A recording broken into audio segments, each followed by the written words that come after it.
करवा चौथ के दिन भगवान गणेश, भगवान शिव, माता पार्वती और चंद्रदेव की विधि विधान के साथ पूजा की जाती है। इसके साथ ही करवा चौथ की कथा भी सुनी जाती है। धार्मिक मान्यता है कि जो भी सुहागन इस व्रत को करती है उनके पति की उम्र लंबी होती है। पति की लंबी उम्र की मंशा से किया जाने वाला करवा चौथ का व्रत इस वर्ष 1 नवंबर 2023 को बुधवार के दिन रखा जाएगा। करवा चौथ व्रत का हिंदू धर्म में बहुत अधिक महत्वपूर्ण होता है। इस दिन विधि विधान के साथ पूजा अर्चना की जाती है और करवा चौथ की कथा सुनी जाती है। इस व्रत को कुंवारी कन्या भी रखती है। वे अच्छे वर की कामना के लिए करवा चौथ का व्रत करती है।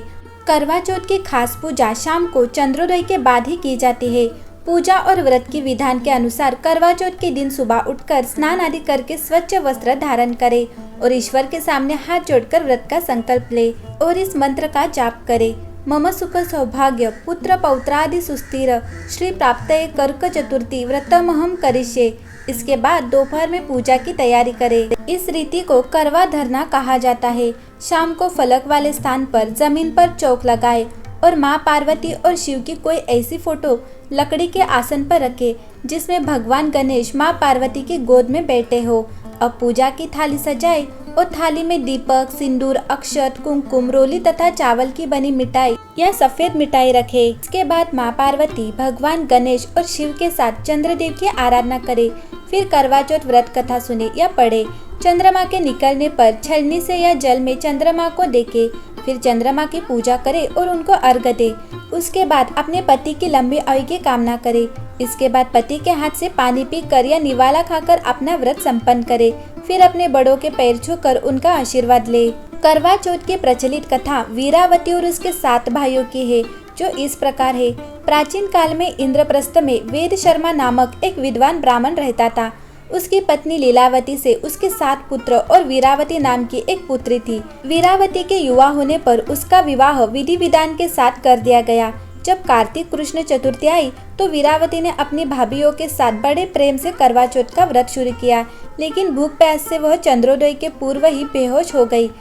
बहन को बेहोश देखकर 7 भाई व्याकुल हो गए और इसका उपाय खोजने लगे। उन्होंने अपनी लाडली बहन के लिए पेड़ के पीछे से जलती मशाल का उजाला दिखाकर बहन को होश में लाकर चंद्रोदय होने की सूचना दी, तो उसने विधि पूर्वक पूजन और अर्घ्य देकर भोजन कर लिया। ऐसा करने से उसके पति की मृत्यु हो गई। अपने पति के मृत्यु से वीरावती व्याकुल हो उठी और उसने अन्न जल का त्याग कर दिया। उसी रात को इंद्राणी पृथ्वी पर आई और ब्राह्मण पुत्री ने उनसे अपने दुख का कारण पूछा। इस पर इंद्राणी ने बताया कि तुमने करवा चौथ पर वास्तविक चंद्रोदय होने से पहले ही अर्घ्य देकर भोजन कर लिया, इसीलिए तुम्हारा पति मर गया। जब उसे पुनर्जीवित करने के लिए विधि पूर्वक करवा चौथ का व्रत करो। मैं उस व्रत के पुण्य प्रभाव से तुम्हारे पति को जीवित करूंगी। वीरावती ने 12 मास की चौथ सहित करवा चौथ का व्रत पूर्ण विधि के अनुसार किया, तो इंद्राणी ने अपनी प्रतिज्ञा के अनुसार प्रसन्न होकर चुल्लू भर पानी उसके पति के मृत शरीर पर छिड़क दिया। ऐसा करते ही उसका पति जीवित हो उठा और घर आ गया। इसके बाद वीरावती ने अपने पति के साथ वैवाहिक सुख भोगने लगी। समय के साथ उसे पुत्र, धन धान्य और पति की दीर्घायु का लाभ मिला।